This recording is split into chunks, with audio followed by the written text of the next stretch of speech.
Malayalam Bigg Boss season 7 live updation നോക്കാം. Bigg Boss ഹൗസിനെ ആളിക്കത്തിക്കാൻ വേണ്ടിയുള്ള ഒരു ഉഗ്രൻ മോർണിംഗ് ടാസ്ക്കാണ് ഇന്ന് ബിഗ് ബോസ് ഇവർക്ക് നൽകിയത്. വേറൊന്നുമല്ല, ബിഗ് ബോസ് ഹൗസിനുള്ളിൽ സ്വന്തം കഴിവ് വിശ്വസിച്ച് നിൽക്കുന്ന ഒരു വ്യക്തിയും PR ബലത്തിൽ നിൽക്കുന്ന ഒരു വ്യക്തിയും ഓരോരുത്തരായി മുന്നിൽ വന്ന് പറയണം.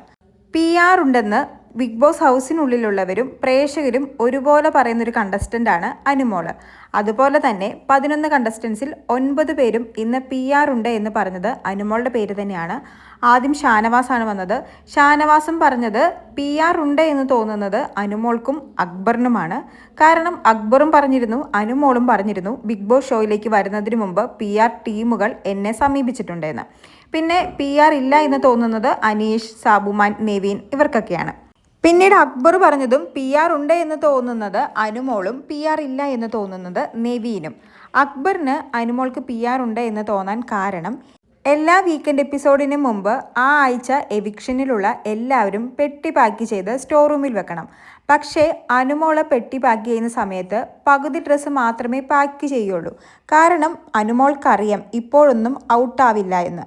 PR മോശമായിട്ടുള്ളൊരു കാര്യമാണെന്ന് പറയുന്നില്ല, പക്ഷെ PR കൊണ്ട് മാത്രം നിൽക്കുന്നത് മോശമായിട്ടുള്ള കാര്യമാണ്. സ്വന്തം കഴിവും കൂടി എടുക്കണം, എന്തെങ്കിലുമൊക്കെ ചെയ്യണം.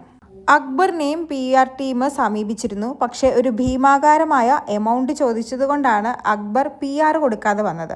പിന്നെ വീഡിയോസ് എഡിറ്റ് ചെയ്ത് ക്ലിപ്പിടാനും ഷോർട്സ് ഇടാനൊക്കെ സ്വന്തം ഫ്രണ്ട്സ് ഉണ്ട്, അതൊരു PR ആയി കൂട്ടില്ലെന്നും അക്ബർ പറയുന്നു.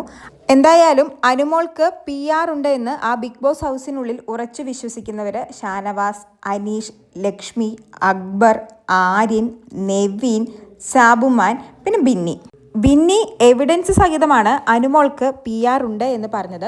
കാരണം അനുമോൾ തന്നെ ബിന്നിയോട് ഒരു തവണ പറഞ്ഞിരുന്നു 16 ലക്ഷം രൂപയുടെ PR ഉണ്ട്, ഘട്ടം ഘട്ടമായാണ് കൊടുക്കുന്നത്, 50,000 രൂപ അഡ്വാൻസ് കൊടുത്തിട്ടാണ് വന്നത്, ബാക്കി എമൗണ്ട് ഈ ബിഗ് ബോസ് ഹൗസിൽ നിന്നും ഇറങ്ങുമ്പോഴാണ് കൊടുക്കുന്നത് എന്നൊക്കെ.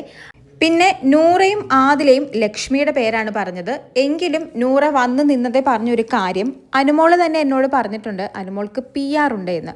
അതുകൊണ്ട് ഞാൻ അനുമോളുടെ പേര് പറയുന്നില്ല എന്ന് പറഞ്ഞാണ് ലക്ഷ്മിയുടെ പേര് പറഞ്ഞത്. നമ്മുടെ മിണ്ടാപ്പൂച്ചയായ സാബുമാൻ പറഞ്ഞതും അനുമോളുടെ പേരാണ്. എന്നിട്ട് സാബുമാൻ പറഞ്ഞത് അനുമോള് PR ടീം പഠിപ്പിച്ചു വിട്ടതുപോലെയാണ് ഇവിടെ പലതും ചെയ്യുന്നത്.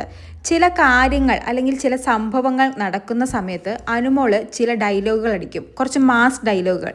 ആ സിറ്റുവേഷനിൽ ചേരാത്ത ഡയലോഗുകളായിരിക്കും, പക്ഷേ അത് കാണുമ്പോൾ എനിക്ക് നന്നേ തോന്നിയിട്ടുണ്ട് ഇത് കട്ട് ചെയ്ത് മാസ് BGM ഇട്ട് ഷോർട്സ് ആക്കിയാൽ നല്ലതായിരിക്കുമെന്ന്. അതുപോലത്തെ പല കാര്യങ്ങളും അനുമോള് ചെയ്യാറുണ്ട്. PR ടീമിന് പലതും അനുമോള് ഇവിടുന്ന് ഇട്ട് കൊടുക്കാറുണ്ട്, അത് ഞാൻ ശ്രദ്ധിച്ചിട്ടുണ്ട് എന്നാണ് സാബുമാൻ പറയുന്നത്. എന്തായാലും ഈ ഒരു PR വിഷയത്തിൽ വീട്ടുകാരെല്ലാവരും അനുമോൾക്കെതിരെ ആഞ്ഞടിച്ചിരിക്കുകയാണ്. PR ഇല്ല എന്ന് ഏറ്റവും കൂടുതൽ പേര് പറഞ്ഞത് നെവീൻ്റെ പേര് തന്നെയാണ്. എന്തായാലും ഇവരുടെ എല്ലാം സംസാരത്തിന് ശേഷമാണ് അനുമോള് ഈ ടാസ്ക് ചെയ്യാൻ വന്നത്. വന്ന ഉടനെ ടാസ്ക് ചെയ്യുന്നതിന് പകരം ഇത്രയും പേര് പറഞ്ഞതിന് മറുപടി കൊടുക്കാനാണ് അനുമോള് ഈ ഒരു അവസരം ഉപയോഗിച്ചത്. പക്ഷേ 3 തവണയാണ് ബിഗ് ബോസിന്റെ സൈഡിൽ നിന്നും അനുമോൾക്ക് വാണിംഗ് കിട്ടിയത്. ടാസ്ക് ചെയ്യൂ അനുമോൾ, ടാസ്ക് ലെറ്റർ വായിച്ചില്ലേ, മറുപടി പറയാൻ മറ്റൊരു അവസരം നൽകാമെന്നൊക്കെ. എന്തായാലും അനുമോള് പറഞ്ഞത് PR ഉണ്ട് എന്ന് തോന്നുന്നത് ബിന്നിക്കും PR ഇല്ല എന്ന് തോന്നുന്നത് അനീഷിനുമാണ് എന്നാണ്. എന്തായാലും നല്ല ഉഗ്രൻ മോർണിംഗ് ആക്ടിവിറ്റി ആയിരുന്നു ഇത്. എല്ലാവരും ചർച്ച ചെയ്തിരുന്ന ഒരു കാര്യവും തന്നെയാണ്. കൂടുതൽ ലൈവ് അപ്ഡേറ്റുകളുമായി വീണ്ടും വരാം.